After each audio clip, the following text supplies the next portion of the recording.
You know, No, do you mind telling me what that was?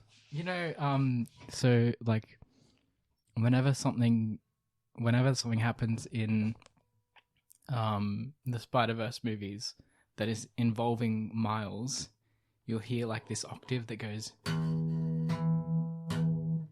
That guitar's out of tune. Well, it sounds like it's, I don't know. Yeah. No, honestly, I didn't know that. But that's only something someone who's gone like 10 times would know. Because you've seen it, what, how many times now? 4 times? Yeah. But I've seen the Into the Spider-Verse a heap of times too, so. But that's been now for like 5 years now. Yeah. 5 years, jeez. 2018, right? Or was it 2019? Yeah, 2018.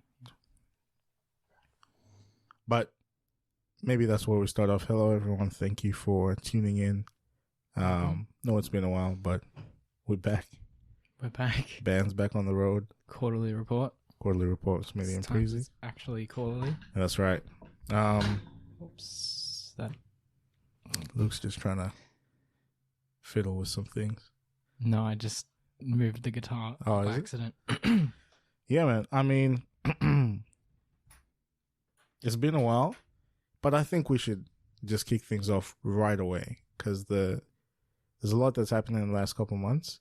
The number one thing I would say is the state of like cinema. I don't know. It depends on how engaged you are, what genre you like and things, but movies involving superheroes haven't been amazing in the last, I'll say maybe a year and a half. I mean, I haven't even seen Guardians Volume 3. So. Oh, you haven't seen it? I rate that. Good? I rate it. Okay. Yeah, but my opinion is wacky. I like the first few episodes of She-Hulk, so I don't think... I think a lot of people liked Guardians, from Guardians what I've heard. Good. Guardians was good. James Gunn, was it? Yeah. Yeah. I thought it was good. It's just always pretty on point.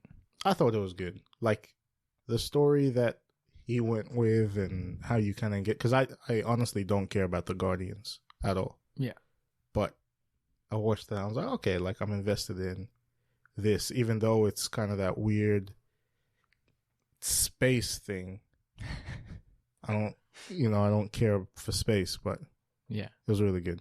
I think you should watch it. Fair enough. Anyway, I was saying all that to say, arguably the best of the superhero movies that's come out. I don't know that there's another one. I'm thinking of Spider-Man. Yeah. Across the Spider-Verse. Yeah. But there's another one I'm not thinking of, right? There's another movie that's come out about superheroes. Or is that the only one that we rate as like a good one? I'm honestly asking. I actually don't know. But I feel like there's one that I'm not mentioning. I don't know. What's like recent releases? Yeah, recent releases, let's say in the last 6 months. If we went 8 months, I really liked Black Panther Wakanda Forever.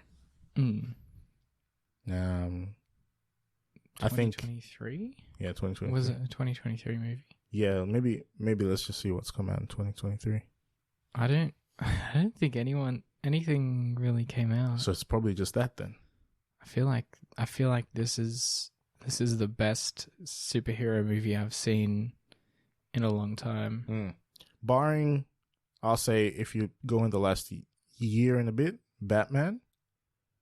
Yeah. This is like the best superhero movie we've had, in my opinion. I feel like we did.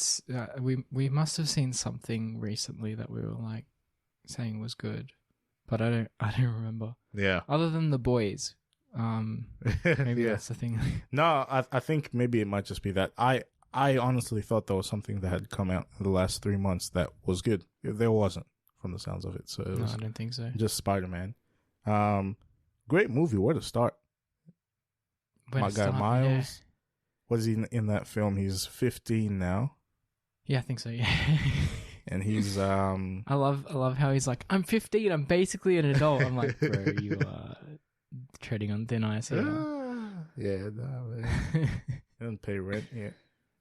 But he's technically moved You don't out. even have a license. My mom doesn't have a license because we live in New York and we don't plan on leaving. That's right. Most expensive. Anyway. But yeah, dude, I like the film, man. Like through and through. I just watching it, I was like, yeah, it's a different take.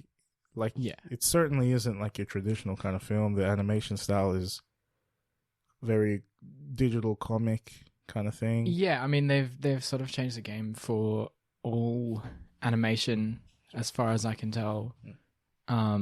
Which is what they did last time they came out with the Spider-Verse movie, and they've done it yet again in terms of mixing, like the way they've mixed all the different animation styles together, and like just the way that they executed the story. It's a pretty basic plot, but it's a very like hard-hitting one, even though the concepts are pretty standard.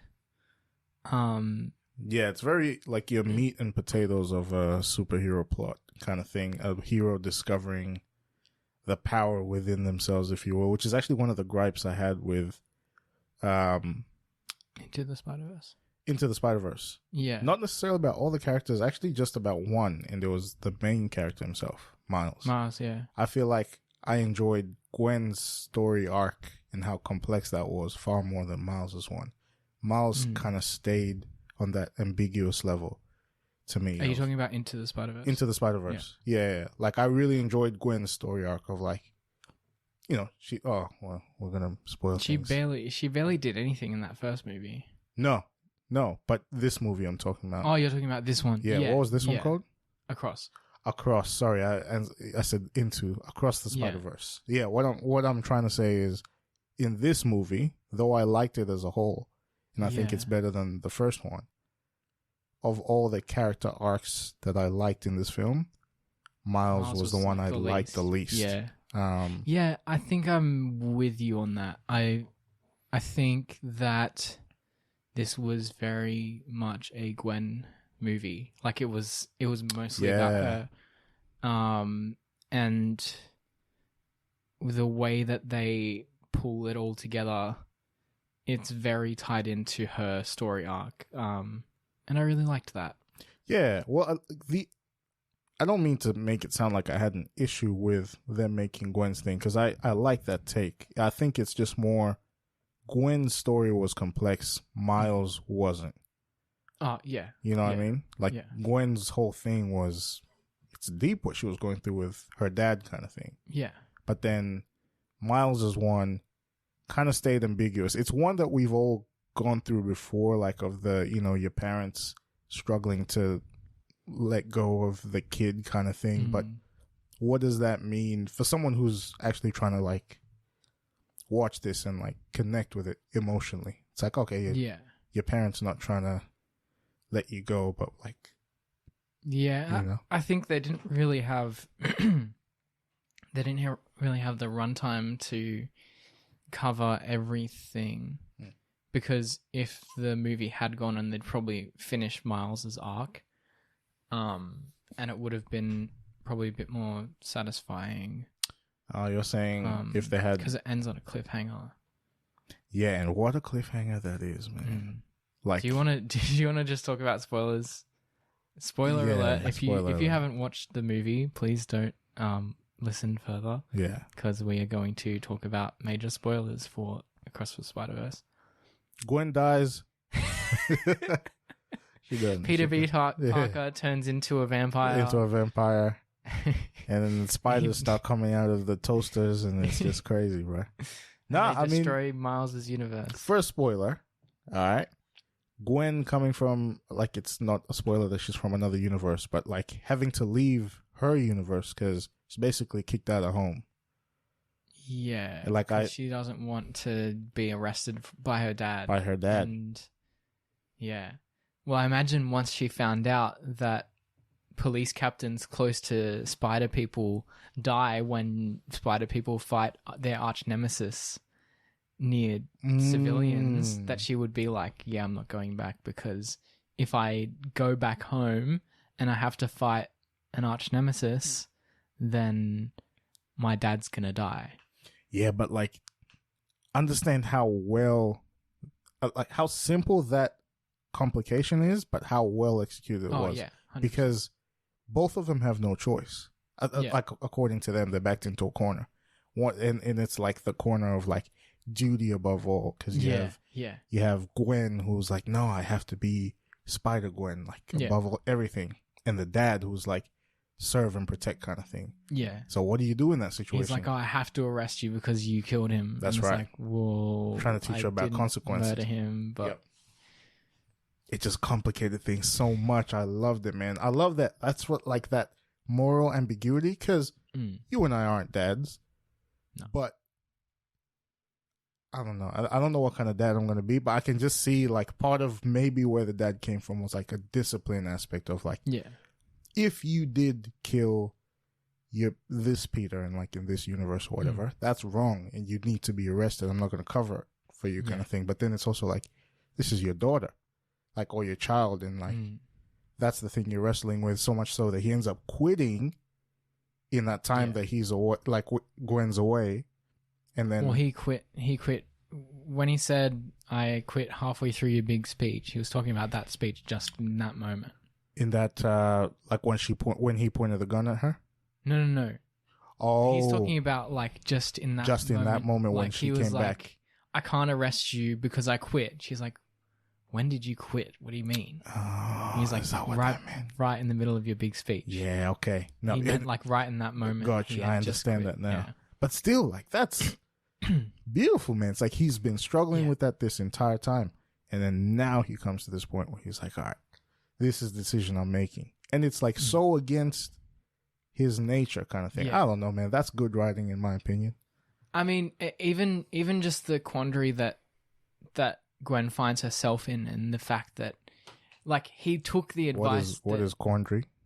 Moral quandary, like a... Oh, sorry. I thought it was a word you were introducing to me. I've never heard. I was like, whoa. Quandary. Like, her coming home and, like, being in this distraught state where she's like, I didn't even know what to do anymore. I thought I was wearing this mask the right way, but I don't even, like, know what I'm doing. And he just he heard what she said when he first went to arrest her, where she was like, can you just be my dad and not a cop right now? And he took that into consideration. Like, he actually acted that out. He chose to be her dad and not a cop. Bro. And there's so much foreshadowing in this movie. Dude. Like when the Spot kicks himself in the butt into the other portal. Yeah. He's like, I'm sure we're not going to see that guy again. It's and when Miles is like, I wonder how long I can keep holding this secret. And then there's like the sequence where he walks up and he says, he tells his mom. Yeah. In the other universe. Yeah. He's like, maybe in some other universe.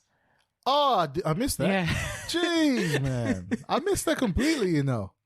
Yeah, dude, I don't know. Like, this movie, it was so like, I'm such a sucker for this kind of writing, because I'm just like, that's sweet, like what they did there. And then the ending, finding out that in that universe, 42, he's the Prowler, and he's not Miles Morales, he's Miles Morales. Yeah, this dog, because his dad was dead, so he's mostly raised by his mom. Mostly raised, yes, which, like, Puerto Rican, right? Yeah. Nonetheless, man, just very. I didn't know there was this much dimension to Spider-Man, because I used to really love Spider-Man. Stopped caring about him for a bit, and funny enough, it wasn't the MCU that brought me back to liking him. It was these films where I'm like, oh snap, he's interesting again.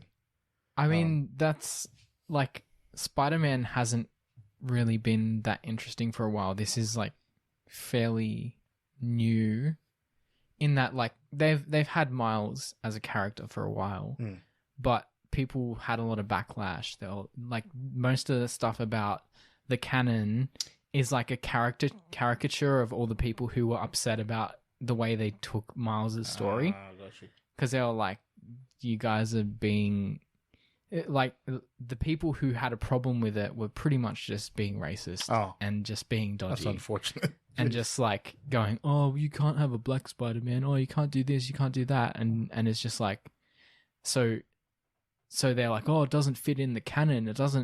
This isn't how a Spider-Man story is meant to go. Why are you making Miles do this, that, and the other? So people had problems with the way that the canon of the story went. And so it's like, that's why I see what you're saying. Yeah, Spider-Man 2099 is not meant to be like racist, but he's meant to be like a characterization of all of the problems that people had, whether it's like a racism thing or a story thing or whatever. Interesting. And to just be like, the people who think every story is meant to go a certain way, they're probably actually wrong. Yeah, because actually, no, that's an interesting take because, and like, I don't mean to digress too much, right?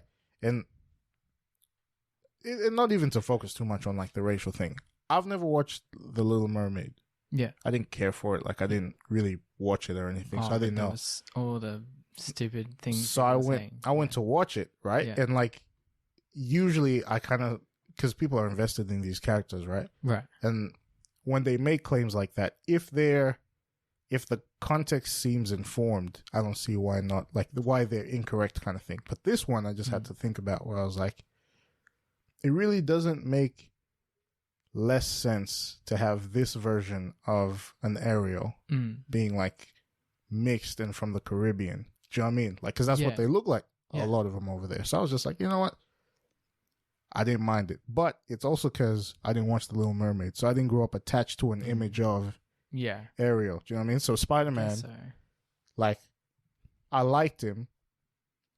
I guess because he has a mask on, I never really even I don't know. I just never even thought about like, what nationality is he kind of thing. Because I saw Spider-Man the hero kind of thing. And then when I saw, I think it would have been like, no, I honestly never cared. Like, even with like the Miles Morales thing, I thought that was like way back, but now I'm hearing it's recent. It's like in the last 15 years or something. Yeah. Miles Morales was pretty like not super recent. It was definitely like fairly, like it'd been at least 10 years. To when they came up with the movie. Yep. That he'd been in the comics like pretty solidly. So like all the backlash was like a while ago. Yeah. I think which is probably a good thing. Yeah, probably so. Well, I think it's like, I don't know, today it's like hero fatigue kind of thing. So I'm not super complaining if they try to like mix it up with these heroes. Like I don't know, like I probably just won't be watching superhero movies for a while. I'm watching The Boys for sure. Yeah. Like, and I'll watch the next Spider-Verse movie. And I'll watch the next one, but I'm invested in that story, kind of like how we're invested in MCU, not necessarily like the hero movies and stuff, or like like Zack Snyder's release of like the DCEU kind of thing. I was invested, at least. I like that kind of things. But yeah, man, I'm keen for more Spider-Man, to say the least. But I think in the last year and a half, the only one I'd rate higher than that, just because I think I liked it more, was Batman. But that was also like the aesthetic.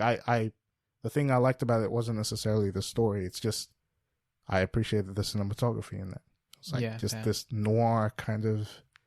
I don't know. It looked really good. I think the Spider-Verse movies still like take top. You like it for sure. You like it better, man, because you've watched it like 20 times. I think the fourth time watching it, it was a bit like the moments didn't hit as hard, and I was like, okay, I'm probably not going to watch this again for a while. Yeah. But I definitely found it very, very moving. Like just the way that the characters all like have their own sort of stories going on. Do you want to hold my baby? I forgot to say, man, Jake Johnson is by far my favorite Spider-Man of all time. By far. Tobey Maguire was my guy. Jake Johnson, he is it. Because he's a new girl. Humble in reality, Spider-Man is here. Oh, Daniel Kaluuya. Okay, now he was good too. But Jake Johnson, nah, man, but that's what he said when Jake Johnson's Spider-Man walked in. What did he say? He's like, humbling reality Spider-Man is here. Humbling reality Spider-Man. Bro, Spider-Punk's jokes are great. I missed them. They just went over my head. Yeah, bro. But he was great. Like, he was great. It's just, you know, if you look at it from a distance, because I know people that won't watch it. I know people that will not watch the Spider-Verse. And I get it, because it's that aesthetic doesn't draw them. It annoys me that people don't like, that people like, oh, it's animation. Animation is for kids. I think they don't want to try new things. It's like, bro, yeah, this is like an amazing movie, and you're going to like downplay it just because it's animated. It's like... No, I know the people, and it's just like that. They're literally just it's. I don't mean it in a bad way. It's stubbornness, right? Yeah, because it's like I don't want to watch it, and really, there's no convincing him. Because the more you push them, they're like, nope. Now I'm definitely nope. Green is green and blue is blue. I'm not doing it. But yeah, man, Jake Johnson is my favorite Spider-Man. I don't know what it is, because he was. I've already said it. He was a New Girl. In a New Girl, him and Winston Bishop, which is one of the other characters. They were my favorites. Okay. Actually, it's hard to say who your favorite is in that show. I like them too. I wouldn't know. I know you haven't watched the show, man, because you've given up on it. I saw one episode when it first came out on TV, and then I was like, okay. Yeah. Cool. Everyone that said that has not watched season 2 onwards, because season 1, it got better probably about, I don't know, 3/4 of the way through, because it's like they actually had stability in their cast. But first few episodes was a bit of like what are we trying here? What's the story arc? Season, like close to the end of season 1 to season 2, season 3, I was like, oh, this is going somewhere. I really enjoyed it. Right. Fair enough. Yeah. No, I was a bit sad that Jake Johnson's Spider-Man didn't really get, like, Peter B. Parker didn't get that much screen time. But, like, yeah, that movie freaking made me cry so many times. Oh, you cried in it? Yeah. Man. I cried in Black Panther, this new one. Yeah, I cried in Black Panther, but I like, it was just like those moments where, like, when... One time. Especially with Gwen... it's just like the moments where she's like, dude, I need you to be my dad, or like when he's like, oh, you too punk rock to give your dad a hug, and then she just back. Boom. Yeah, that was great. It's like, oh, yeah, that was heartwarming. No, those moments are cool, man. I think it's like I don't know. Those are the I don't know, humanity moments. For some reason, they hit people differently. So, you know, it is what it is. I think I've just been a lot more emotional recently. Got you. Well. Yeah. But no, mine was in Black Panther was when Shuri lost her mom. I sat there and I was like, oh no, what's happening? I cried in like every single emotional scene in that movie too. I cried in that one. It was like a tear, one tear, not. I wasn't drowning in tears and sorrow. It was just one tear. Oh, dude, I rewatched Everything Everywhere All at Once with Grace on Saturday. How was it? And I was like, I forgot how much that movie made me cry. Is it like, that good a film? Because you're saying this. It's like, there's so many moments that are just like, oh crap, this applies to me and my life, or I know what this is like. I'm afraid of watching this film, and then it's on Prime. Yeah, it's on Prime. Well, I had it on Prime when they were selling it on Prime. Oh, I bought it for the $14.99 or whatever. Now it's like free on Prime. I haven't nothing, bro. And I just feel like I don't want to hate it. The hype around it is so real. You're not gonna like. There's not enough hype for you. Like, I don't think it's a hype movie.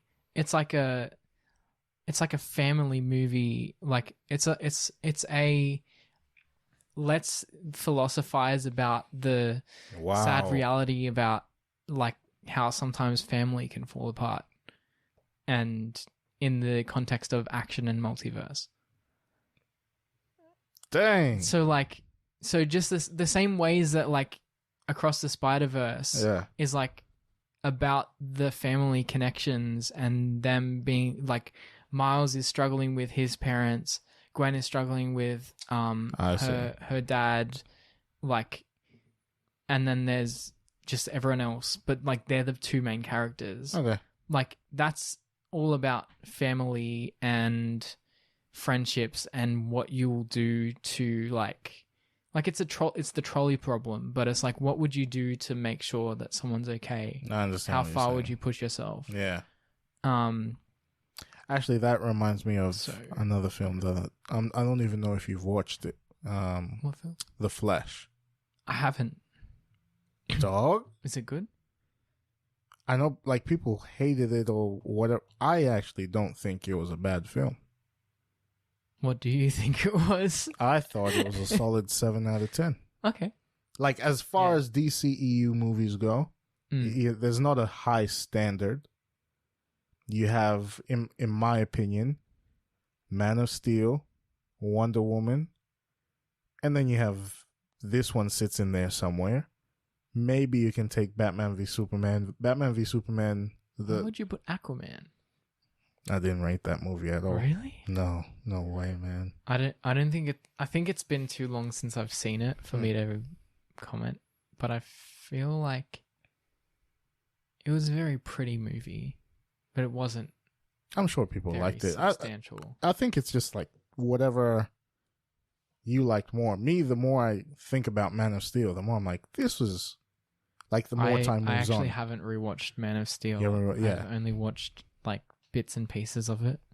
I don't think I've actually watched the whole thing. You haven't watched the whole thing? Nah. Dude, no. The more I think about it, the more I'm like, that was actually really good. Like, if you wanted to write Superman, give him a real weakness, something to really fight for kind of thing, something that challenged him, I thought that was as good a take as we've ever had.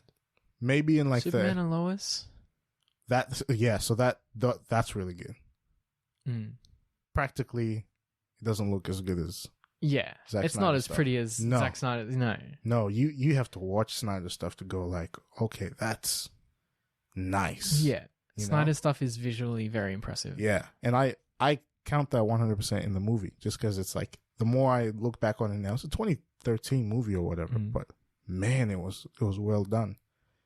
The more I think about Batman versus Superman, the more I think the same kind of thing now. I'm like, you know what? That wasn't awful. The weird bit was when it was a Save Martha. Yeah. Where it was like, okay, that like all the things that people made memes about is pretty much the weird moments. Exactly. But it looked good. Things that the people clowned on. Yeah. And also Snyder Cut I actually kind of liked.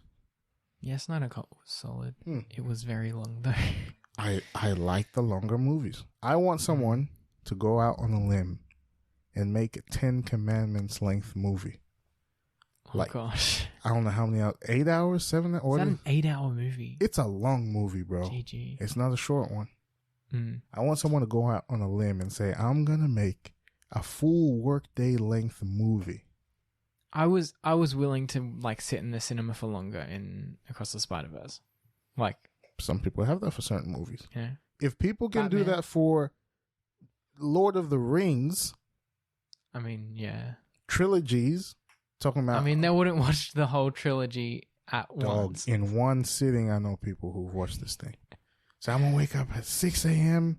and I'm gonna finish this by the end of the day. They'll watch it. Maybe they'll have a break and then they'll come back and watch the second one. Have a break. Watch the third one. It's ridiculous. I've watched it. You've watched Lord of the Rings? Yeah, like I remember watching it the first time. It was in like school holidays in year 5, because Dad bought like the box set, whatever, that fancy one. I watched. I didn't, no clue. Yeah, not one thing that was going on. Like, okay, so this is an elf. He can walk on snow, and he's what? He's got an eye and long hair. Is that his cousin? Or so what's going? Like, I didn't understand a thing. Yeah. But Have then you watched it again? Yeah, I watched it with Zach and Jacob. Oh, okay. And they made it make a lot more sense. I don't want to hate it, man. I really want to like watch it and appreciate the story that's told. It's just it wasn't, because I didn't get it then. I don't get it now. Yeah. kind of thing. Speaking of, I've actually started reading the books. So I read The Hobbit. Well, I listened to The Hobbit, narrated by Andy Serkis. Oh, you know Andy Serkis? Not by name, no. He played. Who's that? He's Batman's butler in The Batman. Is that Andy Serkis? Yeah, that's Andy Serkis. He plays Gollum. South African guy from Black Panther. Yes. He's that guy. Yeah. Yeah. He is the South African guy in Black Panther, but he's not. He's British, not South African. He's British. Yeah. But I've he seen does him in an very interview. good accents. Really? Yeah, dude. That South African accent. I call it the white South African accent. That's the best word. The Dutch or the Khans accent. Yeah. That is hard, man. I challenge anyone. Afrikaans. Yeah, I challenge anyone at home right now. Just say something. Say I hurt my back. I hurt my back. I can't do it. I can't do it, man. Butchered every time, but he delivers on it really well. Anyway, he does.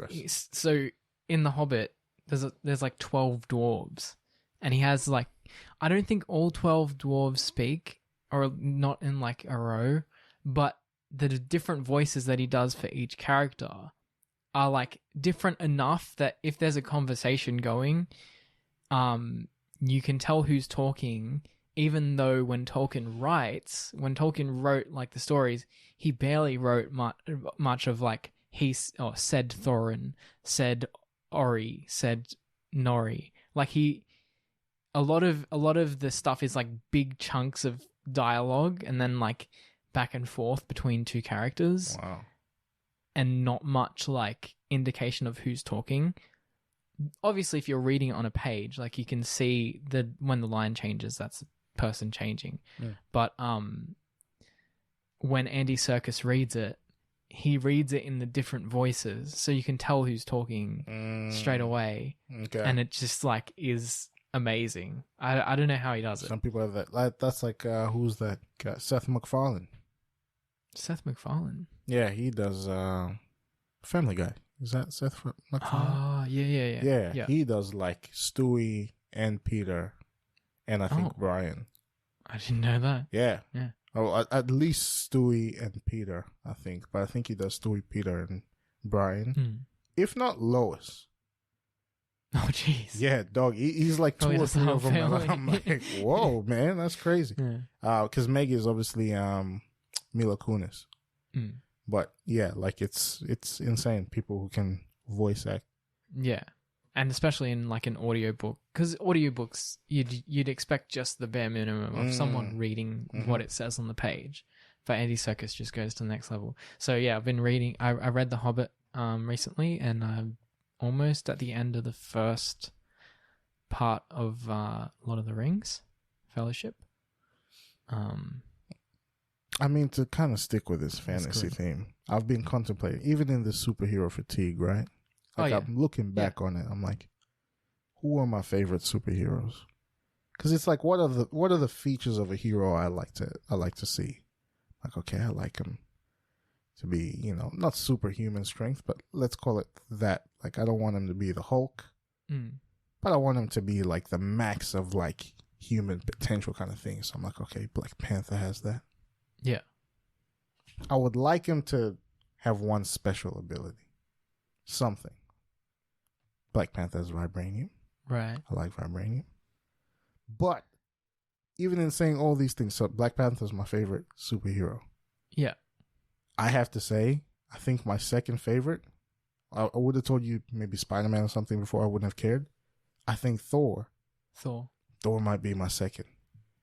Yeah, I mean, Thor's...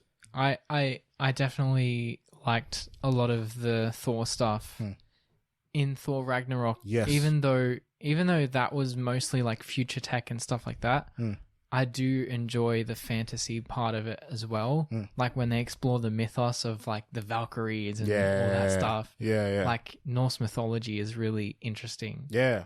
Like how different people ride it and stuff. In Marvel is pretty cool. Have you played God of War? Oh, I haven't finished it, but I've Which played one? It. It's the 2018 one. Okay, I've just finished that one. It's so good. Oh, goodness me. The most addictive game other than... Can I say other than? Yeah, okay. I think it's par on par to be the best game I've ever played. But Red Dead Redemption 2 was probably the best game I've ever played. Story, everything. I liked it the most. I mean, the God of War just had me like sobbing straight away. I was like, bro, what? Why do you start with the sad scene? What is going on? It's good, right? It's a good game. It's like they made it like a movie kind of thing. Yeah. The new one, even better. Ragnarok? Yeah, Ragnarok. Jeez. Okay. Goodness. And it's not like it's even better, like it's amazingly better, but the stuff that might have been wrong with 1, they fixed in 2. Right. Like just how you can climb up walls and stuff, and yeah, I mean, your ability to charge up the axe and all that thing. The mechanics are a bit. I think the reason why I haven't really come back to it is because I don't understand how to make the most of the mechanics. Really? And so I think I hit a wall. Like I was just fighting this one fight and I just kept on dying. Yeah, the Valkyries? No, it's like very early on. It's like the Draugrs. I don't know. There's like this one place. Which bit? And I just got ganked by a whole bunch of guys. Yeah, right. And they're just all attacking me. Oh, was it like that spinning orb thing that you'd stick your hand into and then you pull your hand out and then you'd fight these guys? No, it's like right at the start of the game. Like you've left the hut and okay. Then there's like this big guy that jumps through. I don't know, like. Sure. Okay. I think I got past it, and I eventually got to the lake where you throw the axe in, and then. Yeah. Okay. Yeah. Well, like you meet the snake. Yeah. But that fight took so many times. I was just like, I don't know what to like. I can't. Yeah, you gave up right on now. how long. Yeah, I mean, nah, man. I was upgrading my stuff as we went. Every time I was like I saw Hack Silver. I picked up Hack Silver. Yeah, you just go pick up everything. That pops up. I would like not advance the mission just to like pick up like upgrades and go stuff. Hunting for treasure. It was so annoying, but I ended up finishing and I went on like New Game Plus or whatever. Oh, my thing is OP, bro. OP, my friend. But like, yeah, I don't know. Just the way they've done the game is really good.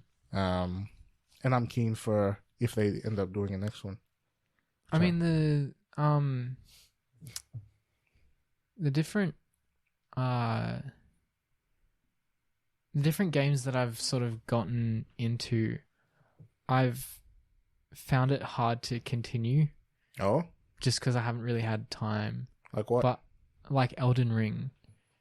Yeah, I don't understand that one. Have you seen? I've seen it. It's like one difficulty. Isn't it? Yeah. It's basically Dark Souls but open world. I feel like that game attracts an audience, and it very clearly isn't me. It attracts people who want to play a game that's very difficult. That's what I'm saying. Yeah. But I mean, it's like I don't know. Like I think that story, because there's games that they made before that, right? Yeah. Yeah, they made games before that, and like you would have been attached to, or you would have at least liked whatever gameplay was like before that. I've never really played You're raising your eyebrows at me. I have Dark Souls 1 and 2. I played like 5 minutes of both of them and then gave up. You also played like 5 minutes of God of War and then gave up. I've played a few hours. Yeah, a few hours. But the snake bit. Okay, yeah. The snake is cool. Yeah, the snake bit is cool. I got up to that part. It was like probably 5 hours in. Yeah. I don't even. There's just a lot more game. Oh yeah, I can imagine that. Is what I'm saying. Yeah. Yeah. My brother played a whole bunch of Dark Souls 1 and 2. I think he played the second one first. I'm not sure. I don't really remember. He strikes me like that's his kind of game, like that tactically, like what do you call it? That battling kind of. I don't know. That battling kind of game with the. I didn't even know how to sum up what is he into. Like Dark Souls is its own genre. Like people call a game Souls-like because Dark Souls, it's like Dark Souls. Okay, see, in my head, it's just like medieval kind of thing. You're saying it's deeper than that. Like it's a different kind of. That's the setting. It's like if I was saying to you, oh, I hate superhero movies, and you were like, yeah, but have you seen Zack Snyder's Like, cinematography? which ones? Okay. And then I'm like, oh yeah, but it's a superhero movie. Aren't they Yeah. all the same? It's like, no, they're all shot very differently.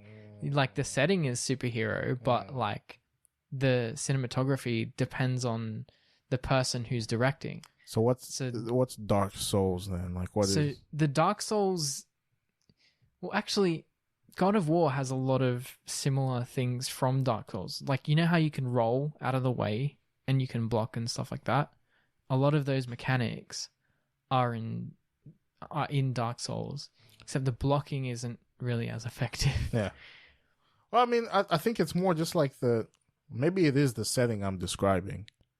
But like if you were to, for instance, if you were to give me a game set in space, yeah, I wouldn't care one bit. The only one I played Guardians of the Galaxy. That one at least. Right. That one I really liked. That one's good. Okay. That was really good. But like any other, the Star Wars game, it's the same thing. It looks like. Yeah. I'm not interested one bit whatsoever. But it's like, I'm just not invested. So that's like the genre of being Souls-like. Have you played Bloodborne? No, I don't know. Have you seen someone play Bloodborne? No. You don't know. Yeah. Never It's also it's a Souls game. game. It's a Souls game. It's from the same developer. What's From WoW? Software. World of Warcraft is just a role-playing game. But like, why is that not Souls-like? Because Dark Souls. Now you're getting into like multiplayer games and stuff. Yeah. So Dark Souls is like a single-player game where you're put into a world. Oh no! Like only has like one. The gameplay, I understand, but I think it's more like is it the characters that and the setting that make a thing Souls-like, or is it the gameplay? It's the gameplay. It's like the actual play style, the way that you have to fight, the way that this, like the fact that there's no difficulty setting, but the way that you have to get through the game is either by killing a lot of things so that you get enough souls to level up your character so that your character is strong enough to fight the guys, or be good enough at the game that you don't have to be a higher level to get through that stage. Just level up. Whereas in like a World of Warcraft type of game, there's a very clear progression thing. There's like quest markers and progressions and trees, and like you level up this skill and that skill and the other skill, and you get all these abilities and all this sort of stuff. Whereas Dark Souls, it's basically you and your weapon and your armor, and you just have to level up your stats. No, you're not like leveling up, getting this special ability that you unlock at level 50. Okay. It's You don't grow at all, other than getting a bigger health bar, a bigger stamina bar, or a bigger magic bar. Like, you start off with all of the stuff that you'll have. Maybe you'll get a bigger sword that does more damage, but nothing changes where you get this super mega beam that you shoot at someone. Whereas World of Warcraft, the level 180 players or whatever their level cap is up to, they probably have some special mega beam that can shoot a level 1 boss, but the level 180 boss, they have to try very hard or something, and they have to get into a raid and a whole bunch of people fight it. I think why the second game you just described lost me, this one that you just said, it's like World of War, it's like the barrier of entry. It feels like a game that I'll never understand just because of how deep and complex it is. From what you've just described, I'll never understand this game. It's because I'm trying to describe game mechanics in words. But it's like let me liken it like this. FIFA, no matter how little or much you've played, you could play intensely for the next 3 months. You probably won't be as good as me. I've put in years into this game, but you'll be very good. Like very good. Like to the point that you could give me like a run for my money. Yeah. Social life would have died and everything, but it's like the game is the game kind of thing. Yeah. I can't do that with World of like the amount of years and money from what they I have hear. to invest the time for Exactly. their character to be that level. It doesn't come from their actual skill as a player. I'm sure maybe it does with some, but it's like I don't think so. no. Okay, there you go. It's just a time investment. It just feels like I'll never catch up to, even if I wanted to be the best WoW player. It just feels like that's beyond. It's just I can't, right? Yeah. That's why the Souls-like games are good, because you don't have to be like, you don't have to put a lot of time in to level up your character, and then the next game comes out and then you've got to put a lot of time in to level up that character. If the next game comes out and you were good at Dark Souls and then Elden Ring comes out, you're going to be good at Elden Ring, because it's the play style that comes through. Okay. So it's like when the boss, like the way that the game works is basically every character, when they attack, has like an animation. Like their move goes in a certain pattern, and so sometimes they'll do a slash, sometimes they'll jump and then crush you, sometimes they'll swing their sword around. And so once you learn how the boss moves, how the enemy moves, then you dodge around that. Yeah, okay. So I get why you say that's like a Souls-like pattern. Yeah. Because God of War has side missions like the Valkyries, and people who've played the game like far enough will know the Valkyries are the most annoying. If and ever you ever get back to it, the Valkyries are the most annoying enemies to defeat. Right. And it's because for some reason, it's like the nth degree of like difficulty versing them. But it's the same thing you described with, it's because they have like certain patterns. Exactly. And you have to time learn how to time it. If they're swishing to the left, then you've got to roll right. And then that means if you see that they're moving their wing like this, that means you've got to roll left and then swing so that you take some damage out, and then roll back, because if they jump, they step on you, it's going to take like half your health bar. Dog, man. I understand what you're saying. That's exactly what the thrill of playing something like Elden Ring is. Because it's like, yeah, you'll die a whole bunch of times, but then you start getting the rhythm and it's like, oh crap, wait, I got this boss down to half health, and I'm still on full health, and wait, and then can I do it? Dead. And then you die, bro. And you're like, what is that, man? And you're like, oh, I'm gonna get it again, and then it's like you get into it like a tiny bit of the health bar like 10 times. Yeah, man. And then like one run, you just like get through the whole thing. You're like, oh my gosh, the last hit, and you get it, and then it's just like, satisfying. Finally. Yeah, no. I beat this boss, and it took me 5 hours. It took me a month to beat this Valkyrie. A solid month. Exactly. But yeah, no, I understand. Like, well, okay, so maybe I should take back what I said. Maybe you would enjoy Elden Ring. It might take some time to get into it. I think so. I think I'm like just stubborn with the games I play, to be honest. Because right now, I don't even think, because the new FIFA is not going to be called FIFA. I'm going to wait. Called like EA Sports or something. EAFC, yeah, because they don't have the naming rights for FIFA anymore. But yeah, like I don't know, I might buy it, I might not. I haven't been playing games like that. I'm waiting for GTA to come out. I'm waiting for Red Dead Redemption to come out, because those games, the story is just amazing, and like it already took I don't know how many hours of gameplay just to run through the story for those games. Yeah. And if this is any bigger for, say, they release it for next gen, the same 2026, so maybe it'll be the next iteration of this next gen. But I think the cool thing about Elden Ring is that it's I didn't like Dark Souls because I couldn't figure out where to go and I didn't know what to do. And it wasn't very well designed for a new player. So that's why I didn't really get into it. But my brother obviously looked up like different guides on how to do things, and he figured out how to get through the game. Yeah. And he enjoyed it because his hard work of trying to figure out this really difficult game paid off. But Elden Ring, as soon as you walk into the world, you don't have to have some menu come up that says, go to this place now. Okay. But you know where to go just through intuition. It's like, oh, there's a set of stairs. I should probably go down there. Okay. Yeah. Oh, crap. There's this big boss. It's going to fight me. What happens if I try and, like, dodge out of the way?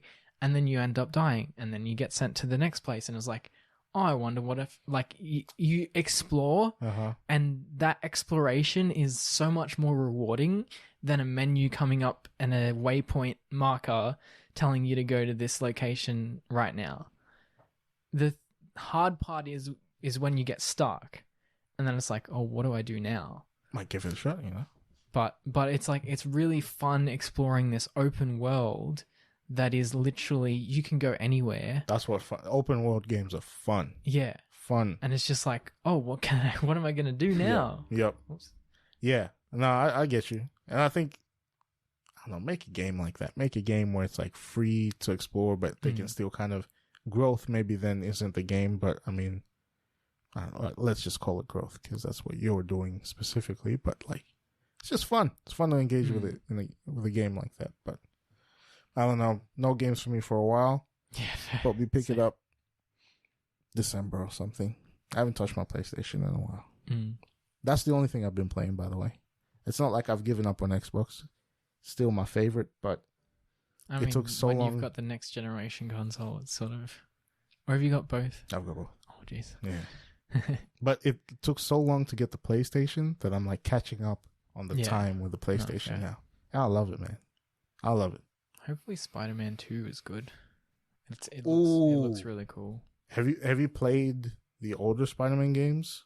Yeah. I ended up finishing Spider-Man 2018. Oh, yeah. I know. Sinister 6. That was really good. I haven't played the side missions yet. Oh, no.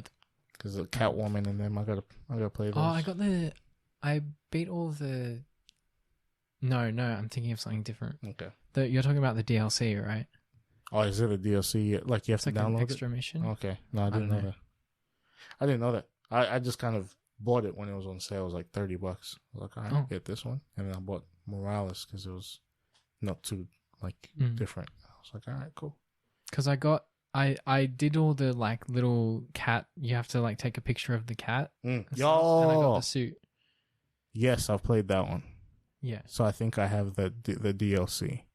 Like you go up on like DLC is something different. I think. Okay, so it's not even. I think the DLC is like an actual mission that you do. Oh, okay. No, but I've played the cat one. It's a camera. You have to like move around to find like the little cat statues, if you will. Yeah. Yeah, I know. Yeah, I found them all. Found all of them. Yeah, and then she gives you a suit, Spider-Man suit. I don't remember if I got a suit. So maybe I didn't find all of them. But yeah, that was a fun game. Probably was a while ago you played.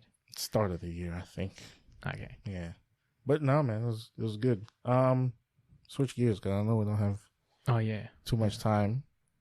Have you seen what's been happening in France? I've seen it a little bit, but can you enlighten me? So there was a kid driving a car, and he was pulled over by police. He was 17 years old. His name was, I just want to get his name right, Amir or something. Nahel. I butchered his name. Nahel M. So I don't know what his last name was, but I think he was like pulled over, then he started driving away. He got shot. Anyway, the outrage has been insane. Yeah. Absolutely insane. Like, it's like, I don't mean to say this in a way like, oh, support like the overthrowing of a government. It's wrong. But I just mean like, with the French, I think what I've really liked about them in history is kind of their willingness to at least voice an opinion and like continue that. Yeah. Do you know what I mean? Like when King Henry was like, no, all the wealth is going to stay up here. Like, and I mean everything. They were like, really? Okay. Marie Antoinette, what say you? Like, oh, I don't know. And then, things happen.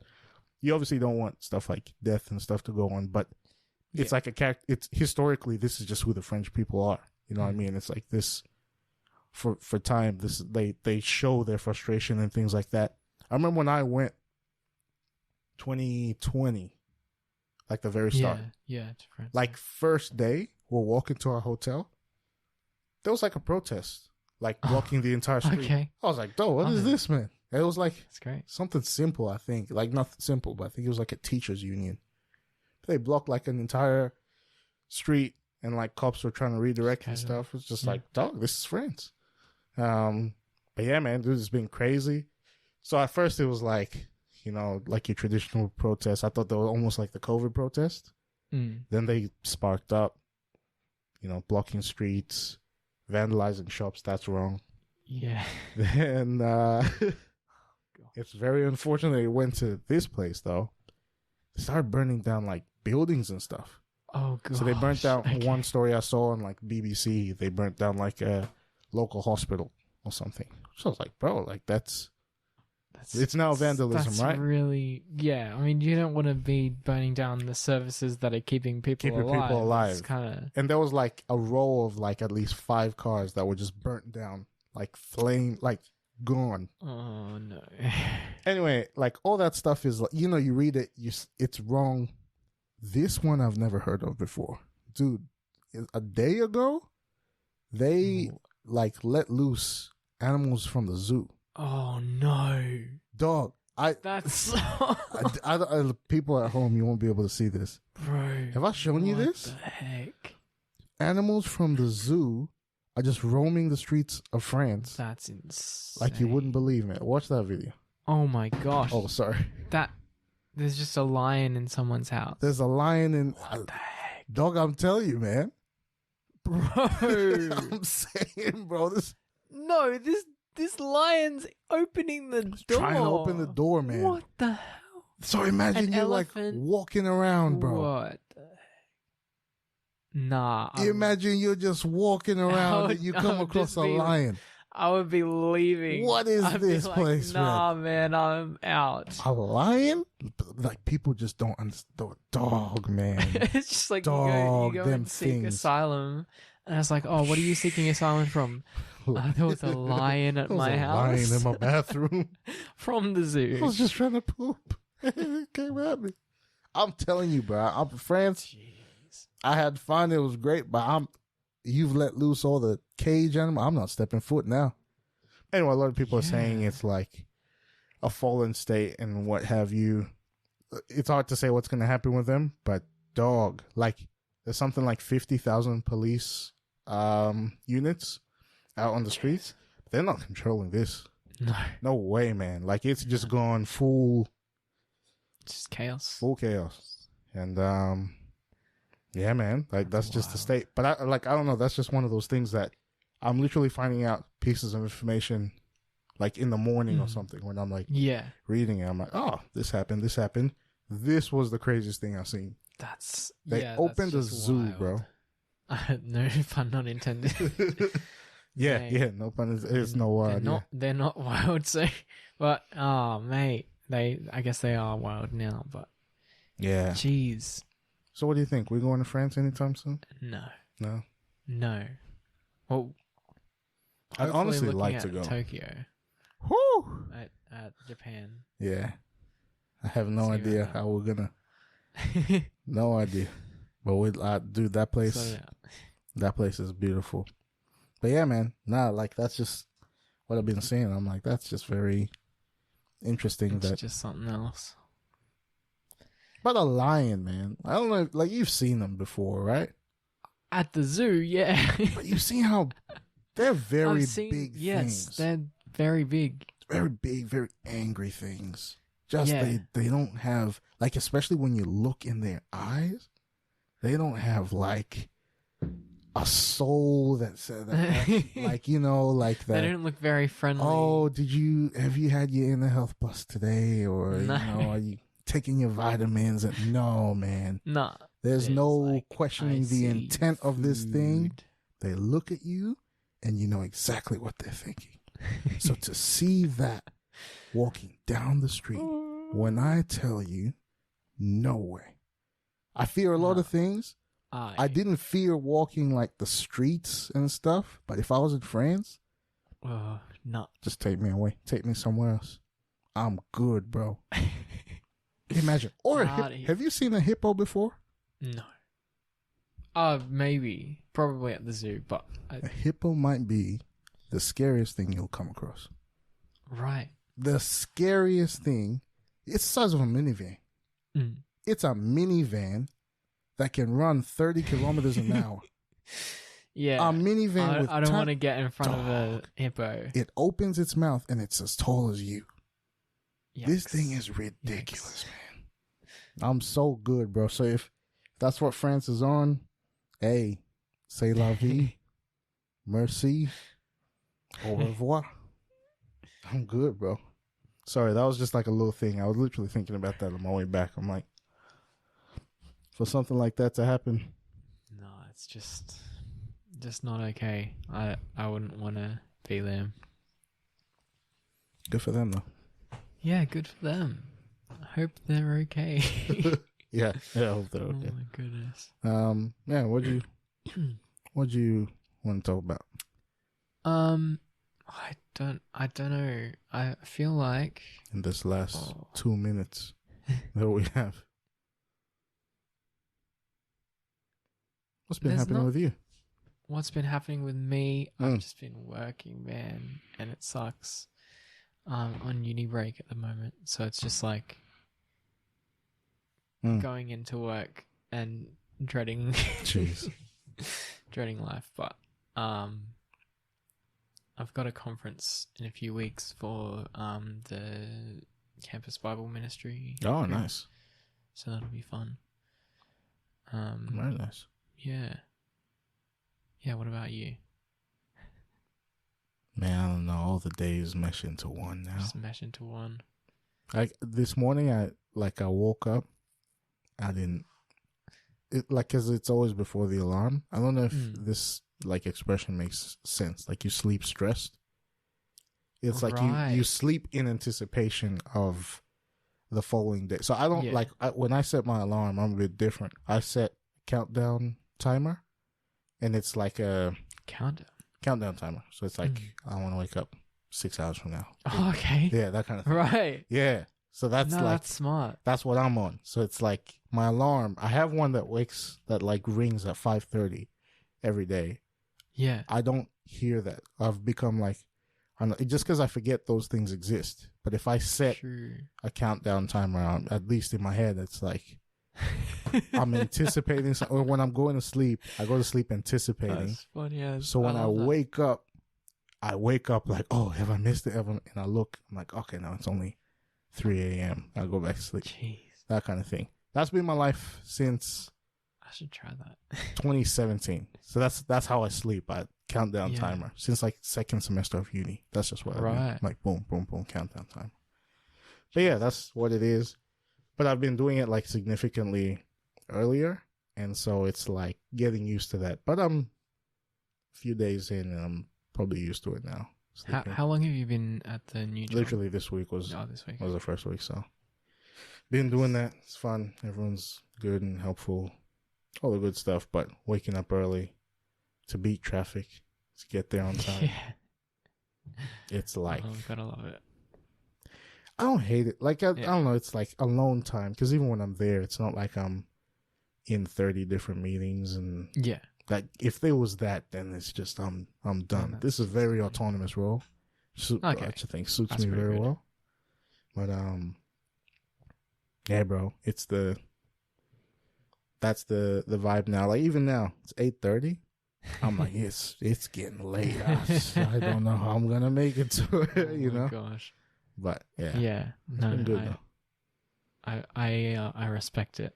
I don't think I am on top of that stuff as much as I should be. You don't need to be.